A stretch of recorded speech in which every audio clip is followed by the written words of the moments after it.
Capítulo 1. Una habitación propia para el intelecto femenino. Durante siglos, las mujeres fueron vistas como musas, inspiradoras de grandes obras, pero rara vez como autoras de ellas. Virginia Woolf cambió esa narrativa para siempre. Desde los confines de una sociedad que relegaba a las mujeres al silencio, emergió su voz. Clara, audaz y llena de ideas revolucionarias que resonarían a lo largo del tiempo. En 1929, Virginia publicó un ensayo que se convertiría en un manifiesto del feminismo literario. Una habitación propia. En sus páginas plasmó una idea sencilla pero transformadora. Decía que para que una mujer pudiera crear necesitaba dos cosas esenciales: dinero e independencia, y un espacio propio, donde pudiera pensar y escribir sin interrupciones.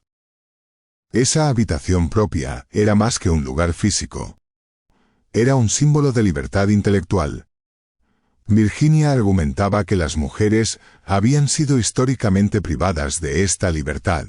Mientras los hombres escribían grandes obras desde la comodidad de sus bibliotecas, las mujeres quedaban relegadas al hogar, sin tiempo ni espacio para cultivar su imaginación. En ese momento, Inglaterra estaba comenzando a abrir tímidamente las puertas de la educación y la cultura a las mujeres. Pero las desigualdades seguían siendo abrumadoras. Pero Virginia, observadora y crítica, no dejó pasar estas injusticias. En su ensayo, lanzó una pregunta incómoda: ¿por qué no hay mujeres equivalentes a Shakespeare? Su respuesta fue contundente: porque las mujeres durante siglos no habían tenido ni las oportunidades ni las condiciones necesarias para crear algo semejante.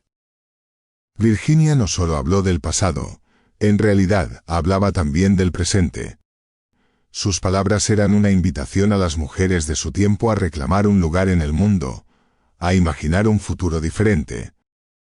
A lo largo de los años, las ideas de Virginia influyeron profundamente en generaciones de escritoras y pensadoras.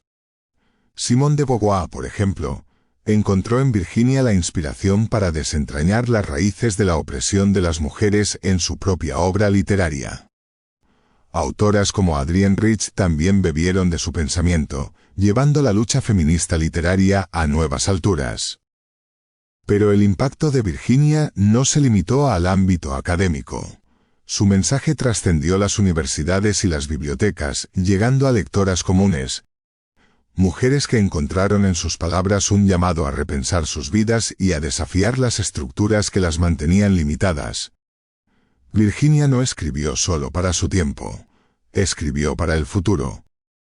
Con cada página, construyó un puente entre el pasado donde las mujeres fueron silenciadas y un futuro donde sus voces pudieran ser escuchadas.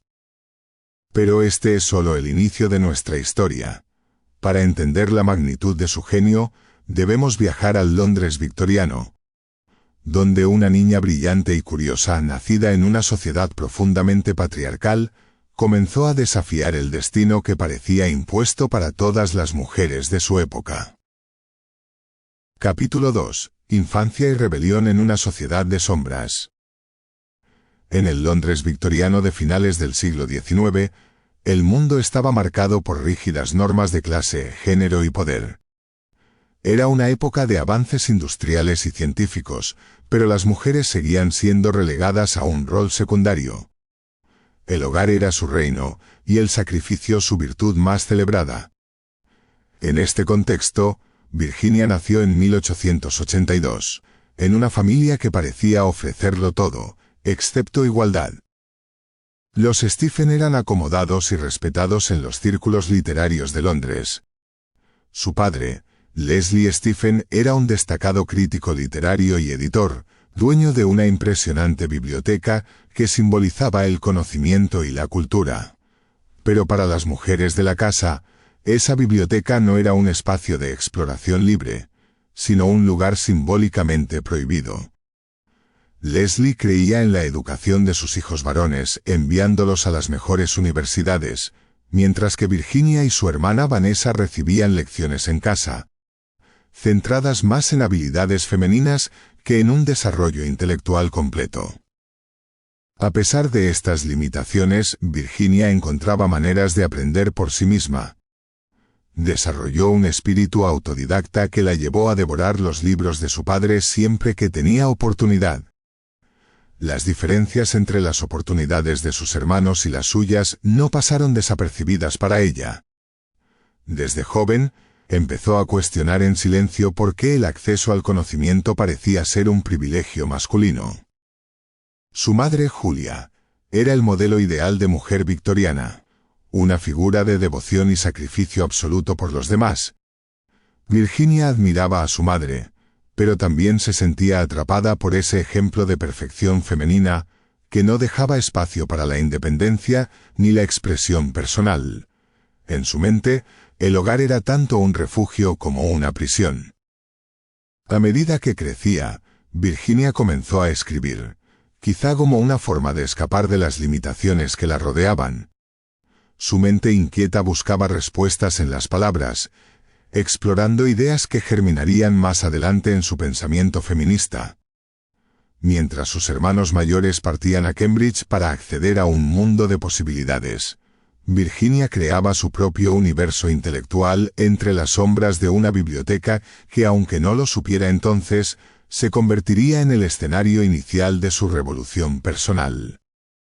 La vida de Virginia estuvo marcada, desde muy joven, por el peso del dolor y la pérdida. Cuando tenía solo 13 años, la muerte de su madre, Julia, desestabilizó profundamente a la familia Stephen. Julia no era simplemente la madre, era el pilar que sostenía el hogar, la figura que daba sentido a la vida cotidiana. Su muerte dejó un vacío que nadie parecía capaz de llenar. Para Virginia, este fue el primer gran golpe emocional de una serie que definiría su vida. La pérdida la sumió en un estado de duelo que, según relataría después, marcó el inicio de las batallas que libraría contra su propia mente.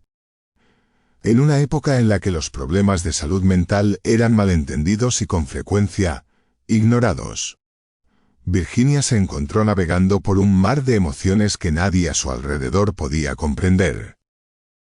Pero esta tragedia fue solo el comienzo. Tras la muerte de Julia, el hogar de los Stephen se volvió un lugar opresivo. Leslie, su padre, era un hombre brillante, pero autoritario. Y la relación de Virginia con él se tornó cada vez más tensa. Las tensiones no terminaban ahí.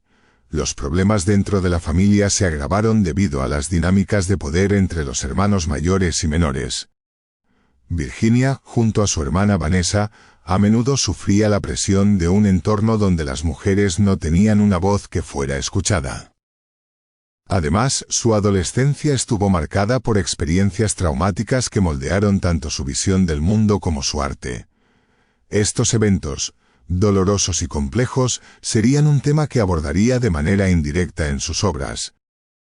La vida para Virginia estaba empezando a revelarse como una mezcla constante de luz y sombra. Sin embargo, en medio de este caos, algo extraordinario estaba ocurriendo. En el corazón de su dolor, Virginia comenzó a desarrollar una sensibilidad única para observar el mundo. Mientras otros buscaban respuestas en lo externo, ella miraba hacia adentro, cuestionando la naturaleza de las relaciones humanas, el paso del tiempo y las injusticias que observaba a su alrededor. Estas reflexiones serían el germen de su futura obra literaria. La ausencia de un entorno de apoyo tradicional también obligó a Virginia a buscar consuelo en los libros y en su imaginación. Los textos que leía en secreto en la biblioteca de su padre se convirtieron en ventanas hacia otros mundos, llenos de posibilidades que contrastaban con las limitaciones de su realidad inmediata. Poco a poco, las palabras dejaron de ser un refugio pasivo para convertirse en una herramienta activa, una forma de moldear su visión y su identidad. En el fondo, Virginia no era una joven que aceptara las cosas como eran. En las sombras de una infancia marcada por el dolor y la desigualdad, comenzaba a forjarse una mente rebelde. No sabía aún cómo lo haría, pero intuía que, de algún modo, encontraría una manera de desafiar el destino que parecía impuesto para todas las mujeres de su época. Este despertar fue el inicio de una revolución interna que más adelante encontraría un terreno fértil, cuando Virginia entrara en contacto con un grupo de intelectuales dispuestos a cuestionarlo todo, el Círculo de Bloomsbury. Allí, entre debates sobre arte, política y filosofía, ella encontraría el espacio para pulir sus ideas y comenzar a escribir de una forma que cambiaría la literatura para siempre. Capítulo 3. El Círculo de Bloomsbury. Ideas y revolución intelectual. En los primeros años del siglo XX, Londres era una ciudad en plena transformación. La vieja Inglaterra victoriana, con su rigidez y sus estrictos valores morales, comenzaba a desmoronarse. Los ecos de la revolución industrial habían dado lugar a una sociedad más dinámica, donde las ideas modernas ganaban terreno y el arte se alejaba de los cánones tradicionales. Era el amanecer del modernismo, un movimiento que buscaba romper con lo establecido, explorar lo subjetivo y dar voz a lo no dicho. En este contexto, emergieron los llamados círculos bohemios, grupos de artistas e intelectuales que se reunían para discutir temas que iban desde la literatura y el arte hasta la política y la filosofía. Estas reuniones no solo eran un refugio frente a la rigidez social de la época, sino también un espacio donde las mentes inquietas podían plantear preguntas incómodas sobre la sociedad. Fue en este entorno que Virginia encontró un lugar al que pertenecer. La entrada de Virginia en este mundo bohemio comenzó después de la muerte de su padre en 1904. La casa familiar, cargada de recuerdos y de una atmósfera opresiva, quedó atrás cuando ella y su hermana Vanessa se mudaron al barrio de Bloomsbury, en el corazón de Londres. Bloomsbury era un vecindario diferente, lleno de vida y movimiento, donde el arte y la innovación parecían estar en cada esquina. En su nuevo hogar, las hermanas Stephen empezaron a recibir visitas de amigos de su hermano mayor, Toby. Lo que comenzó como reuniones informales pronto se convirtió en el epicentro de un círculo más amplio, conocido posteriormente como el Círculo de Bloomsbury. Este grupo incluyó a figuras que llegarían a ser muy populares, como el economista John Maynard Keynes, el novelista Edward Morgan Foster, el biógrafo Lytton Strachey y más adelante Leonard Woolf, quien se convertiría en el esposo de Virginia. El Círculo de Bloomsbury no era un grupo común. Sus reuniones rompían con todas las normas sociales de la época. Hombres y mujeres se sentaban juntos a debatir como iguales, desafiando las expectativas victorianas que separaban a los sexos incluso en los salones literarios. Los temas de conversación eran audaces, a menudo polémicos. La naturaleza del arte, el valor de la honestidad en las relaciones humanas, la libertad sexual y la igualdad de género. Para Virginia, Bloomsbury fue una revelación. Por primera vez, encontró un entorno donde podía expresar sus ideas sin temor a ser silenciada. Los miembros del grupo no solo alentaban la creatividad, sino que también cuestionaban los límites de lo aceptado, creando un espacio donde Virginia pudo comenzar a explorar su estilo literario y sus primeras ideas feministas. En el corazón del Círculo de Bloomsbury, Virginia comenzó a experimentar una transformación profunda, no solo en su forma de pensar, sino también en su visión del arte, la política y el papel de la mujer en la sociedad. Rodeada de mentes brillantes, cada conversación y cada debate eran una chispa que encendía nuevas ideas. Uno de los temas recurrentes en sus reuniones era el cuestionamiento del orden social. ¿Por qué las normas victorianas seguían definiendo la moralidad y las relaciones humanas en un mundo que estaba cambiando tan rápidamente?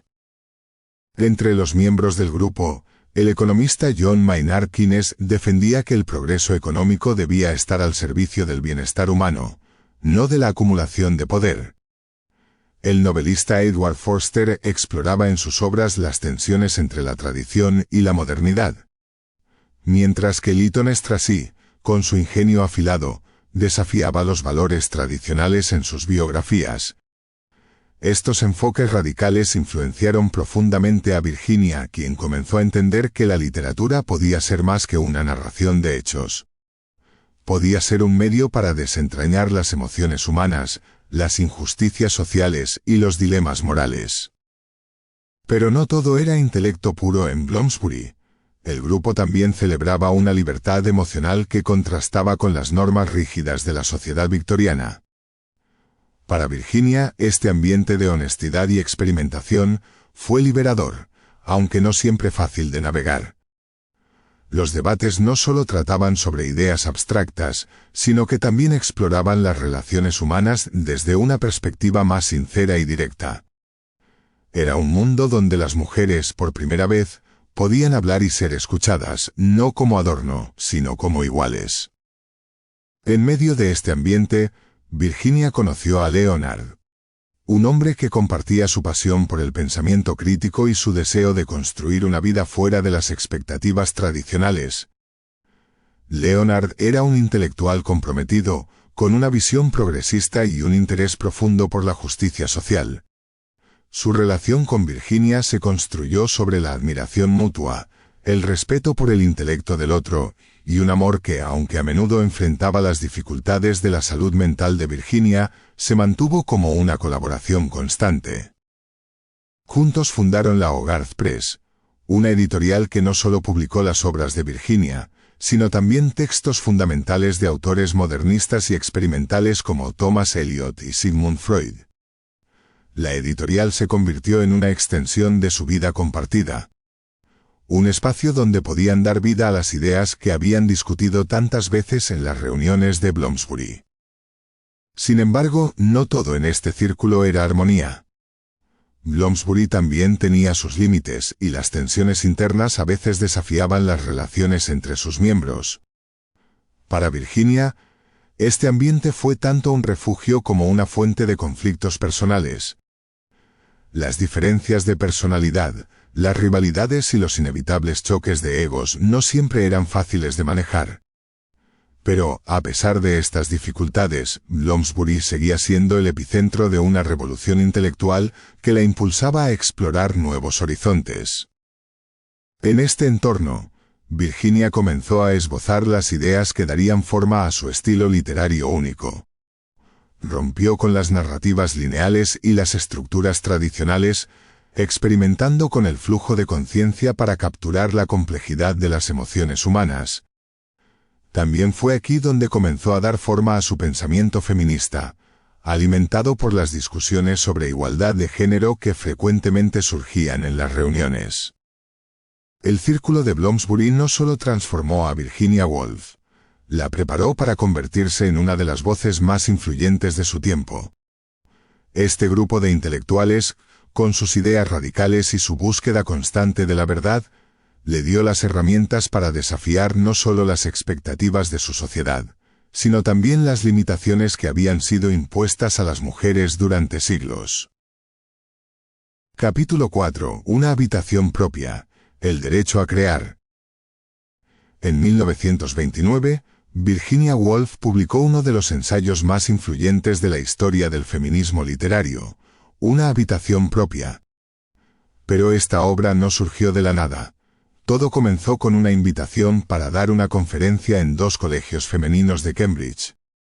Woolf, acostumbrada a explorar el mundo a través de las palabras, aceptó el encargo con entusiasmo. Sin embargo, al sentarse a escribir, se dio cuenta de que el tema que le habían pedido abordar, las mujeres y la ficción, era mucho más complejo de lo que parecía. En lugar de limitarse a analizar las escritoras más destacadas de la literatura, Woolf decidió mirar más allá de los nombres, hacia las estructuras invisibles que habían moldeado la creación artística durante siglos. ¿Qué había impedido que más mujeres escribieran? ¿Qué condiciones necesitaba una mujer para convertirse en escritora? Estas preguntas, aparentemente simples, la llevaron a reflexionar sobre los obstáculos materiales y sociales que habían relegado a las mujeres a un segundo plano en la cultura. En una habitación propia, Woolf presentó una idea revolucionaria. Para que una mujer pudiera escribir, necesitaba 2 cosas esenciales. La primera era independencia económica. Tener dinero significaba no depender de otros para sobrevivir. algo que les daba a los hombres una ventaja histórica inmensa. La segunda, y quizás más poética, era una habitación propia.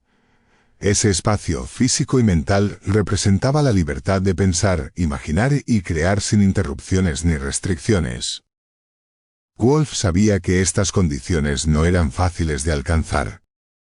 Durante siglos, las mujeres habían sido confinadas al hogar, no como un refugio, sino como un lugar de trabajo interminable.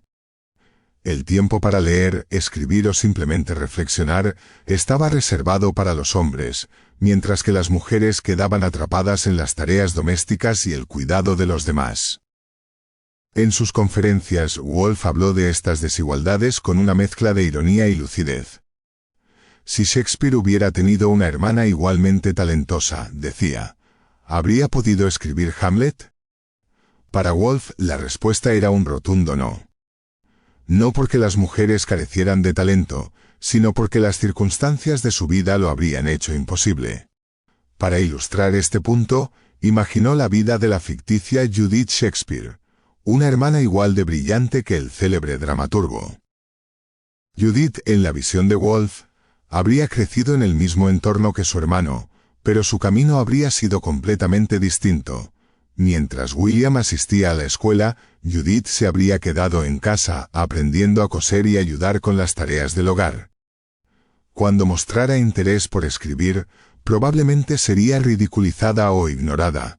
Si intentara huir para perseguir su sueño, las puertas del teatro le estarían cerradas, y cualquier intento de expresar su talento sería sofocado por las convenciones de la época.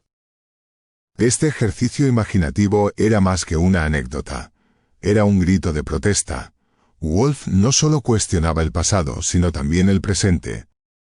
En 1929, cuando escribió el ensayo, las mujeres seguían enfrentándose a barreras culturales, económicas y educativas que limitaban sus aspiraciones. A través de su obra, Woolf quería que las mujeres entendieran que estas restricciones no eran naturales ni inevitables, sino productos de una estructura patriarcal que podía y debía ser desafiada. Pero Woolf no se quedó en la denuncia, también ofreció una propuesta audaz. Reescribir el canon literario desde la perspectiva de las mujeres. Instaba a sus contemporáneas a imaginar nuevos mundos, a crear historias que reflejaran sus propias experiencias y a desafiar las normas narrativas tradicionales. Para Woolf, la literatura no debía ser un lugar donde las mujeres simplemente ocuparan los márgenes, sino un espacio donde pudieran tomar el centro del escenario. Esta visión no se limitaba a las escritoras. Woolf también dirigía su mensaje a las lectoras, animándolas a leer de manera crítica, a cuestionar las historias que les habían contado, y a buscar en los textos los ecos de su propia voz. Con ello, Woolf esperaba no solo cambiar la literatura, sino también transformar la forma en que las mujeres se percibían a sí mismas y a su lugar en el mundo. El impacto de una habitación propia fue inmediato, pero su legado ha perdurado a lo largo del tiempo. Este ensayo se convirtió en un texto fundamental para el feminismo literario, un referente que ha inspirado a generaciones de escritoras y pensadoras, desde Simone de Beauvoir hasta Toni Morrison. Innumerables mujeres han reconocido en Woolf una influencia crucial en su obra, y en su forma de entender el poder transformador de la literatura. Para Woolf el mensaje era claro. El acto de escribir era una forma de resistencia, y cada palabra escrita por una mujer era un paso hacia un futuro más equitativo.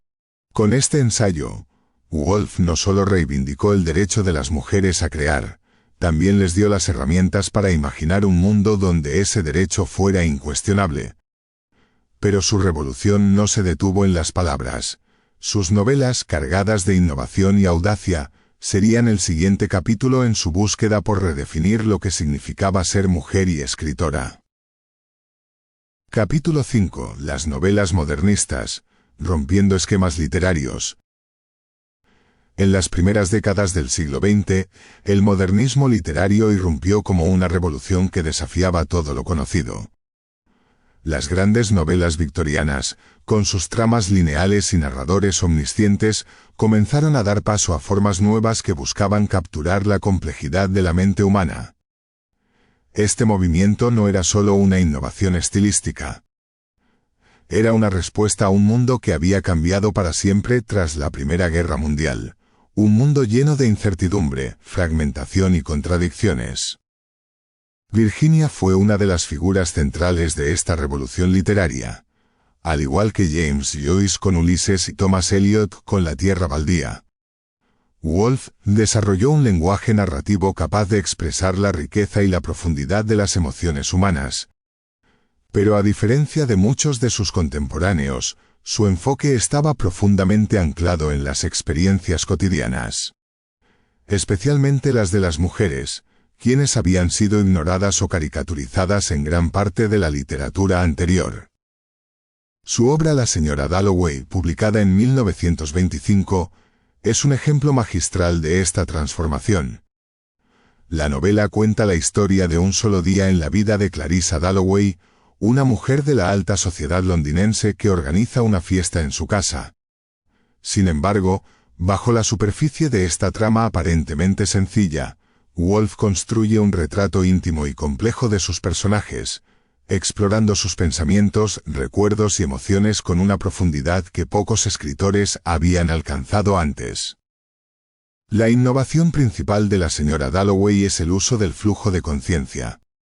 Una técnica narrativa que permite al lector sumergirse en la mente de los personajes, siguiendo sus pensamientos mientras fluyen de un tema a otro. A través de esta técnica, Woolf logra algo extraordinario. Convierte las acciones más mundanas en momentos de significado profundo.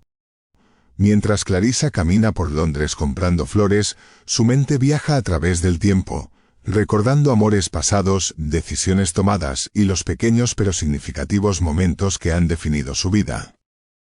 El tiempo, de hecho, es uno de los grandes temas de la novela. Woolf rompe con la idea de un tiempo lineal, sustituyéndolo por un tiempo psicológico, donde pasado y presente coexisten en la mente de los personajes. Esto no solo refleja la realidad de cómo experimentamos el tiempo, sino que también permite a Woolf explorar cómo los eventos de la Primera Guerra Mundial siguen afectando a las personas años después de su final. Un ejemplo poderoso de esto es el personaje de Septimus Warren Smith, un veterano de guerra que sufre de estrés postraumático. A través de Septimus, Virginia aborda temas como la alienación, la fragilidad de la mente humana y la incapacidad de la sociedad para comprender o tratar el sufrimiento psicológico. Aunque Clarissa y Septimus nunca se encuentran, sus historias están profundamente conectadas. Y la novela sugiere que, en un nivel profundo, sus experiencias son reflejos el uno del otro. Sin embargo, la señora Dalloway no es solo una meditación sobre el tiempo y el trauma. También es una crítica aguda de las restricciones de género. Clarissa, atrapada en el papel de esposa y anfitriona perfecta, lucha por encontrar un sentido de identidad en un mundo que define su valor únicamente en relación con los demás. A través de su historia, Woolf examina las limitaciones que las mujeres enfrentaban incluso en las clases altas, donde la riqueza no podía comprar verdadera libertad. Con la señora Dalloway, Virginia no solo redefinió lo que una novela podía ser. También demostró que las vidas interiores de las mujeres, sus pensamientos más privados y sus luchas más íntimas eran tan dignas de exploración literaria como las grandes epopeyas del pasado. 2 años después de la publicación de la señora Dalloway, Virginia dio un paso más en su exploración de las posibilidades literarias con Al Faro. Esta novela, publicada en 1927, consolidó su lugar como una de las figuras más innovadoras del modernismo. A primera vista, la trama parece sencilla. Narra las interacciones de la familia Ramsay durante unas vacaciones en una isla escocesa, con un faro visible en el horizonte como constante telón de fondo. Sin embargo, bajo esta aparente simplicidad, Woolf construye una meditación profunda sobre el tiempo, las relaciones humanas y la lucha por el significado en un mundo en constante cambio. La novela está estructurada en 3 partes, cada una representando una etapa diferente en la vida de los Ramsay. La primera parte se centra en un día en la vida de la familia y sus invitados, donde las tensiones emocionales y las dinámicas de género se despliegan con una intensidad casi invisible pero palpable. La señora Ramsay, la madre y figura matriarcal de la familia, representa el ideal victoriano de la mujer como centro emocional del hogar. Alguien que sacrifica sus propios deseos para mantener la armonía familiar. Sin embargo, Woolf también muestra las grietas en esta imagen, sugiriendo que este rol impuesto puede ser tan asfixiante como necesario. El faro que los personajes mencionan constantemente pero nunca alcanzan en esta primera parte, funciona como un símbolo multifacético. Para algunos personajes es un objetivo tangible. Para otros, una idea que nunca se concreta. Woolf usa este símbolo para explorar la impermanencia de los deseos humanos y la imposibilidad de alcanzar verdaderamente el faro de nuestras aspiraciones. En la segunda parte, titulada El tiempo pasa, Woolf rompe de manera radical con la narrativa tradicional. En lugar de centrarse en los personajes, se enfoca en el paso del tiempo y en cómo éste afecta el mundo físico. Los años pasan rápidamente, los personajes envejecen y algunos mueren, pero la casa en la isla permanece como testigo silencioso de estos cambios.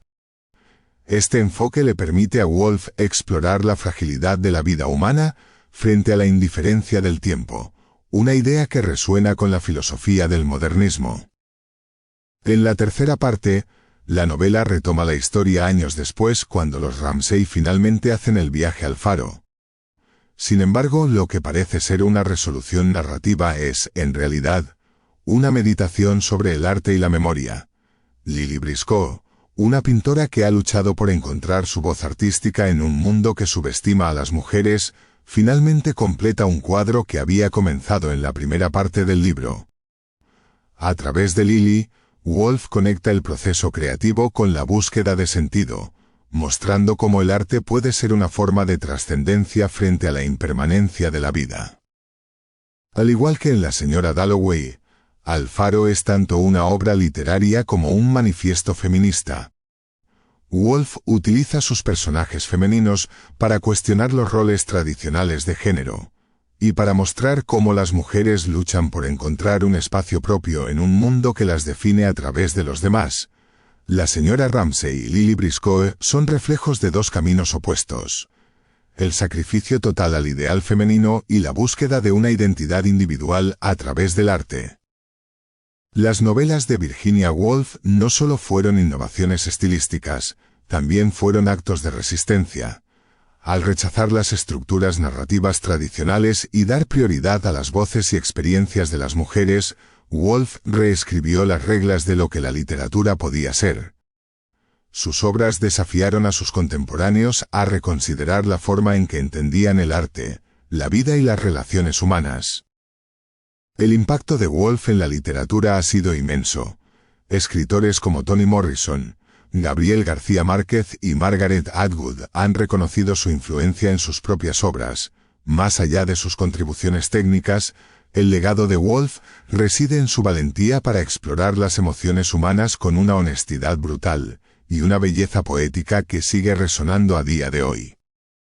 Con La señora Dalloway y El faro, Woolf no solo rompió esquemas, también construyó un puente hacia un futuro donde las historias de las mujeres fueran escuchadas y valoradas. Pero detrás de estas obras maestras, Woolf enfrentaba una batalla interna que era inseparable de su arte. En el siguiente capítulo, exploraremos la relación entre su vida personal y su obra, y cómo su lucha contra la depresión moldeó tanto su literatura como su legado. Capítulo 6. El peso de la depresión. La vida personal de Woolf. La mente de Virginia era un universo infinito de imaginación, pero también un campo de batalla. Desde joven, su vida estuvo marcada por episodios de intensa tristeza y ansiedad, síntomas que en aquella época se describían como nervios o melancolía. Pero la realidad era mucho más profunda y dolorosa. Hoy sabemos que Woolf sufría de trastorno bipolar. una condición poco comprendida en su tiempo y para la cual apenas existían tratamientos efectivos. Los primeros episodios significativos de su depresión ocurrieron en su juventud, tras la muerte de su madre cuando Virginia tenía solo 13 años. Este golpe devastador dejó a la familia sumida en el caos, y la joven Virginia, sensible y ya propensa a la introspección, experimentó su primer colapso nervioso. Apenas unos años después, la muerte de su hermana mayor, Estela, intensificó su dolor, consolidando un patrón de pérdida y duelo que definiría gran parte de su vida. En ese entorno victoriano, donde las emociones eran reprimidas y los problemas de salud mental eran mal interpretados, Virginia se enfrentó a su dolor prácticamente en soledad. Los tratamientos disponibles, como el reposo absoluto o el aislamiento, a menudo empeoraban su estado. Sin embargo, incluso en medio de esta oscuridad, Woolf mostró una resistencia notable. Aunque las cicatrices emocionales la acompañaron siempre, estas también nutrieron la profundidad y sensibilidad que se reflejarían en su obra. A lo largo de su vida, sus relaciones personales fueron tanto una fuente de apoyo, como de complejidad emocional. Leonard Woolf, su esposo, fue una figura crucial en su vida, desempeñando el rol de cuidador en sus momentos más oscuros. Leonard era un hombre profundamente comprensivo y devoto, pero también era, inevitablemente, un producto de su tiempo, limitado en su capacidad para comprender completamente la magnitud de la enfermedad de su esposa. Su matrimonio fue una colaboración tanto emocional como intelectual, y juntos construyeron una vida que equilibraba el amor con el desafío constante de manejar los episodios depresivos de Virginia. Más allá de Leonard, Woolf encontró en sus amistades una red de apoyo que a menudo le ofrecía un respiro de las tensiones internas. Una de las relaciones más significativas de su vida fue con Vita Sackville West, una escritora y aristócrata con quien Virginia compartió una conexión tanto intelectual como romántica. Vita no solo fue una fuente de inspiración para una de sus novelas más célebres, Orlando, sino que también significó para Virginia un refugio emocional en momentos de crisis. Sin embargo, las dinámicas dentro del círculo de Bloomsbury no siempre fueron fáciles. Aunque este grupo de intelectuales le ofrecía un espacio para la expresión y el debate, las personalidades fuertes y las rivalidades ocasionales podían intensificar la presión emocional. Virginia, con su sensibilidad extrema, absorbía cada tensión y cada comentario, lo que a veces agravaba su estado de ánimo. A pesar de todo, las relaciones de Woolf fueron fundamentales para mantenerla conectada con el mundo exterior, especialmente en los momentos en que su enfermedad la empujaba hacia el aislamiento. Estas conexiones humanas, con sus luces y sombras, se convirtieron en un tema recurrente en su obra, donde exploró las complejidades del amor, la amistad y la identidad con una honestidad que pocos escritores habían logrado. Para Virginia, escribir no era simplemente un oficio, era una tabla de salvación. En los momentos más oscuros de su vida, cuando su mente se convertía en un torbellino de emociones, Woolf encontraba en las palabras un refugio y un medio para comprender su propia existencia. Su literatura no solo exploraba los matices de la experiencia humana, sino que también era una forma de enfrentar su propio sufrimiento. La influencia de su lucha interna se puede sentir en muchas de sus obras. La señora Dalloway, por ejemplo, refleja su interés por la salud mental a través del personaje de Septimus Warren Smith, un veterano de guerra que lucha contra el trauma y el aislamiento emocional. Woolf no necesitó imaginar demasiado. Ella misma había sentido la alienación de vivir en una sociedad que no comprendía los problemas de la mente. En Alfaro, la sensibilidad de los personajes y las tensiones dentro de la familia Ramsay reflejan su capacidad para transformar su propia introspección en arte. Escribir le permitía a Woolf darle un propósito a su dolor. Cada novela y cada ensayo era una exploración de la complejidad humana, una búsqueda de significado en un mundo que a menudo le parecía caótico. Pero este proceso también la agotaba. Su sensibilidad extrema, combinada con las exigencias del trabajo creativo, la dejaba vulnerable a nuevos episodios depresivos. Era como si cada palabra escrita le arrancara una parte de su ser, dejándola vacía y agotada. En los últimos años de su vida, la lucha de Woolf contra la depresión se intensificó. La Segunda Guerra Mundial estaba en pleno apogeo, y el temor a la destrucción de su amado hogar en Rodmey, junto con las noticias constantes de muerte y sufrimiento, añadieron una nueva carga emocional. Además, su salud física comenzó a deteriorarse, lo que agravó su sensación de fragilidad. En marzo de 1941, tras finalizar lo que sería su última novela, Entre actos, Virginia comenzó a sentir que ya no podía continuar. En una de sus últimas cartas a Leonard, escribió con una claridad devastadora sobre su estado mental. Siento que voy a enloquecer otra vez. No puedo seguir luchando contra esto. No puedo hacerte pasar por ello otra vez.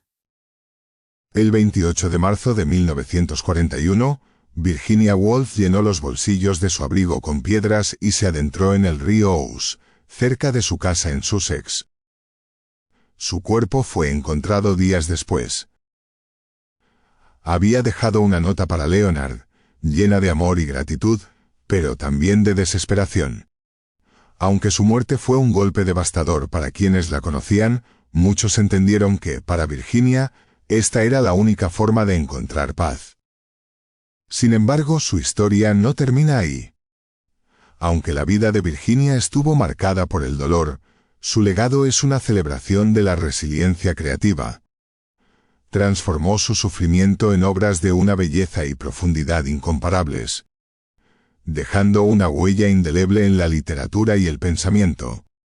Sus exploraciones sobre el tiempo, la memoria y la identidad siguen siendo estudiadas y admiradas, y su valentía para abordar temas como la salud mental y la opresión de género la han convertido en una figura eterna. Virginia Woolf nos enseñó que incluso en los momentos más oscuros, la creatividad puede ser una forma de resistencia, y que las historias que contamos tienen el poder de transformar tanto al narrador como al lector. Su vida terminó trágicamente, pero su voz sigue resonando, recordándonos la complejidad y la belleza de ser humanos.